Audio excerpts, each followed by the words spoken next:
Comment planifier un plan d'action avant le début d'une session de trading? C'est ce qui va permettre à cette heure de voir où est-ce qu'est le prix. Est-ce qu'il se rapproche de la liquidité et pourquoi pas la purger avant de tomber? Il y a de fortes chances qu'elle se maintienne. Après tout, on regarde qu'elle est au milieu du mouvement là. Si je me rapproche trop agressivement de cette liquidité, je m'attendrai à ce qu'elle soit récupérée.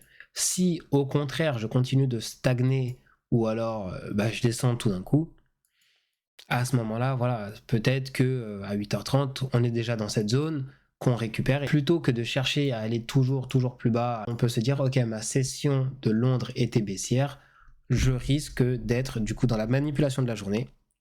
Et à ce moment-là, on pourra aller regarder par exemple les hauts équivalents et le range qui était là pour des objectifs plus tard dans la journée, tout simplement. Et ce que je disais, c'est attention, à cause de l'horaire, 7h allait devenir un horaire important, et comme on peut le voir, voilà, ça, le marché a décidé de retracer vers cette liquidité avant de se mettre en route pour tomber plus bas. Et à quel moment est-ce qu'il se met en route pour tomber plus bas? 8h30, on a l'ouverture du pré-market. Boum, on monte. 9h30, on a l'ouverture des equity donc de Chicago. Et c'est là où on commence à pousser plus bas.